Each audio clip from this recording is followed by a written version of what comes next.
Sir ఆ దెబ్బలేమిటి sir? Nothing. అదిగా sir Mohan. Shut up. File ఎక్కడ పెట్టో. అలాగే సార్.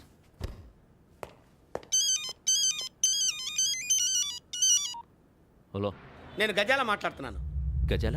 జీకే గజాల మగాండి సార్. అయితే నీకు కావాల్సిన కెమెరా నా దగ్గర ఉంది. కెమెరా? నాకే కెమెరా అక్కర్లేదు. శర్మ గారు, మీరు పోలీస్ అయితే నేను దొంగని. రైల్లో పెద్ద ఆయన కెమెరా కొట్టేసింది నేనే. అందులో ఏముందో కూడా నాకు తెలుసు. ఇంకా బుకాయించడానికి ప్రయత్నం చేయకండి, అది మీకే నష్టం. ఏం కావాలి? ఏం కావాలంటే ఏం చెప్తాను. ఒక 5 లక్షలు కొట్టండి. నువ్వు ఎక్కడున్నావు? గెలాక్సీ థియేటర్ పక్కన అల్ఫా కేఫ్లో. త్వరగా తీసుకురండి. ఇప్పుడు ఎక్కడ కొట్టాలరా నిన్ను? కొట్టకుండా పనే మార్గం లేదా? ఉంది. ఆ కెమెరా ఇచ్చేస్తే. ఆ కెమెరా ఇచ్చే లేచే ఇచ్చే. తీసుకో. మాట తప్పుతున్నారు. నీలాంటి ఎదల దగ్గర కూడా మాట మీద నిలబడతారేంట్రా? అయినా నేను ఒక దెబ్బతో ఎందుకు పెడతానో తెలుసా? కట్ 5 నిమిషాలు తెలుసు చూడు. కెమెరా దొరికిందా? వెంటనే చూడాలి. ముందు మనకు ప్లేస్ కావాలి. నా క్లోజ్ ఫ్రెండ్ ఒక అమ్మాయి ఉంది. వాళ్ళ పేరెంట్స్ ఢిల్లీలో ఉంటారు. తను ఒక్కతే ఉంటుంది. అక్కడికి వెళ్దాం.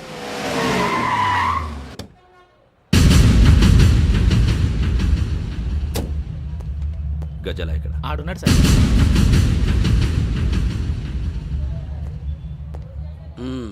క్యాసెట్ ఎక్కడ? లేదు. Don't irritate me. Give me the cassette. లేదని చెప్పాను కదా, ఎన్నిసార్లు చెప్పాలి నీకు? ఏంట్రా కొడతావా? కమాన్ కొట్టు. అమ్మా! అమ్మా!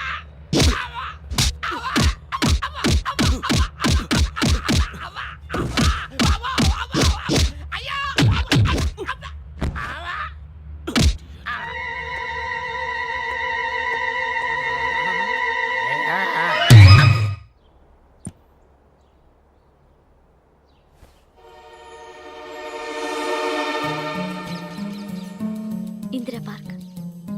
నాన్నగారు వాకింగ్ అక్కడికే వెళ్ళేవారు. అక్కడ రకరకాల పక్షుల్ని కెమెరాతో రికార్డ్ చేసేవారు. ఈ ఒక్కసారి ఎక్స్క్యూజ్. ఇది నీకు ఫస్ట్ టైం కాదు.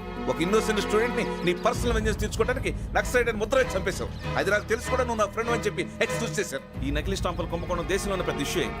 మన రాష్ట్రంలో మినిస్టర్ అరెస్ట్ చేశారు. కర్ణాటకలో పొలిటీషియన్స్ తో పాటు పెద్ద పెద్ద ఆఫీసర్స్ అరెస్ట్ చేశారు. మహారాష్ట్రలో ఎన్కౌంటర్ స్పెషలిస్ట్ దయానాయకనే వదలలేదు. అసలు మొట్టమొదటిసారి అబ్దుల్ కరీం తిరిగి మీద 1999 ఆగస్టులో బేగం బజార్లో కేసు నమోదైంది. ఆ నకిలీ స్టాంపు నమూనాలు నాసిక్ వెళ్లకుండా చేసి తెలుగుని కాపాడింది నువ్వేనని నా ఎంక్వైరీలో తేలింది. ఈ విషయం తెలిసి కూడా నేను దాచిపెడితే నీతో పాటు నేను కూడా ఇరుక్కుంటాను.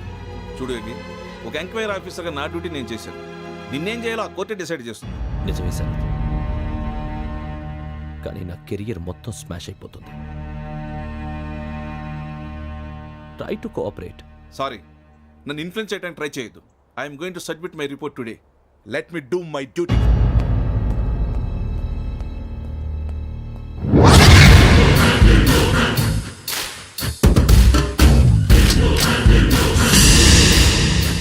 శరత్,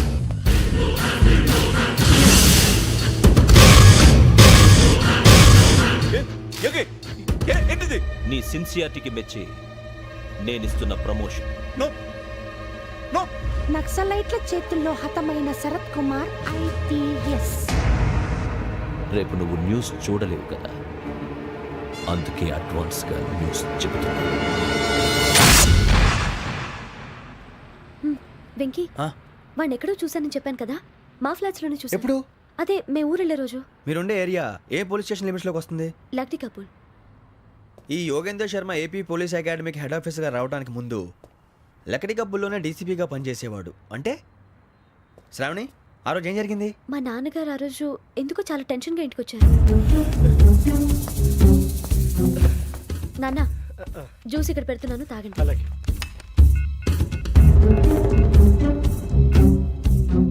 నేను ఇప్పుడే షాప్కి వెళ్ళొస్తాను. Okay okay. Hello, DCP here. నా పేరు ప్రసాద్ రావు, లక్డీ కపుల్ నుంచి మాట్లాడుతున్నాను. ఇందిరా పార్క్ లో జరిగిన మర్డర్ గురించి మీతో మాట్లాడారు. చెప్పండి. చంపింది ఎవరు? నేను చూశాను. చూసారా? మార్నింగ్ వాక్ లో బర్డ్స్ రికార్డ్ చేస్తుండగా మర్డర్ చూశాను. అదంతా నా హ్యాండ్ క్యామ్లో రికార్డ్ చేశాను. ఆ క్యాసెట్ ఎక్కడుంది? నా దగ్గరే ఉంది సార్. మీది విషయం ఎవరికైనా చెప్పారా? ఆహా, లేదు సార్, ఫస్ట్ మీకే ఫోన్ చేశాను. ఇది చాలా సెన్సిటివ్ కేస్. ఇందులో పెద్ద పెద్ద వాళ్ళు ఇన్వాల్వ్ అయి ఉన్నారు. మీరు ఈ టాపిక్ ఎక్కడా డిస్కస్ చెయ్యొద్దు. ఎవరికీ ఈ విషయం గురించి చెప్పొద్దు. ఆఖరికి మీ ఇంట్లో వాళ్ళకు కూడా. లేకపోతే మీ ప్రాణాలకే కాదు, వాళ్ళ ప్రాణాలు కూడా ప్రమాదం. అలాగే సార్. మీ అడ్రస్ చెప్పండి. Flat number 418, Arun apartments, opposite to Niloufer hospital, beside petrol bunk, దగ్గరికి కప్పల్. మీరు అక్కడే ఉండండి. I will get in touch with you. Sravani, అమ్మ శ్రావణి, శ్రావణి.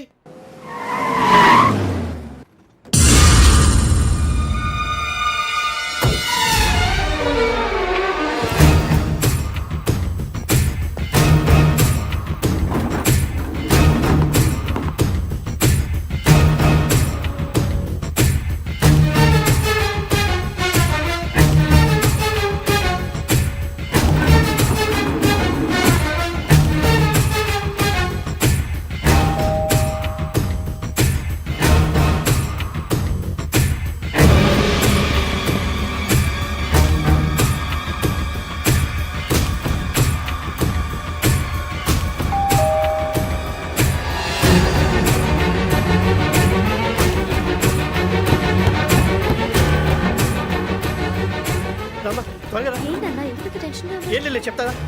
దా.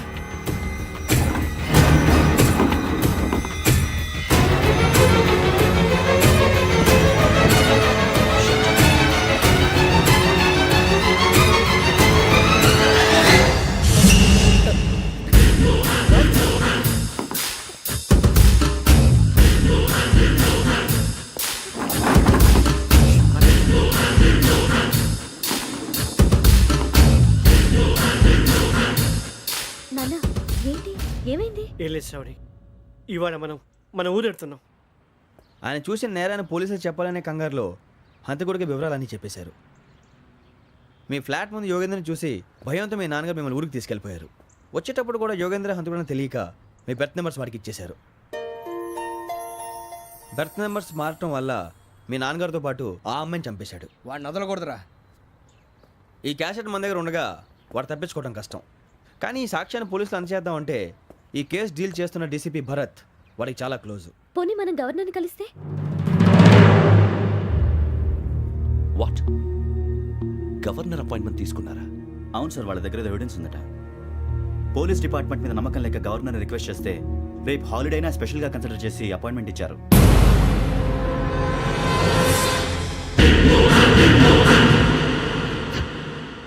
అమ్మయ్యా, ఈ క్యాసెట్ గవర్నర్ గారికి అందిస్తే మనం ఈ నేరం నుంచి బయటపడిపోయి మన ఉద్యోగాలు మనం చేసుకోవచ్చురా. ఉద్యోగాల మాట దేవుడు ఎరుగు. ముందు మన ఊరు వెళ్ళిపోతే ఏ అప్పు సొప్పు చేసి బతికేయచ్చు. ఒరే అన్నట్టు చాన్నాలేంది మందేద్దాం రావునరా.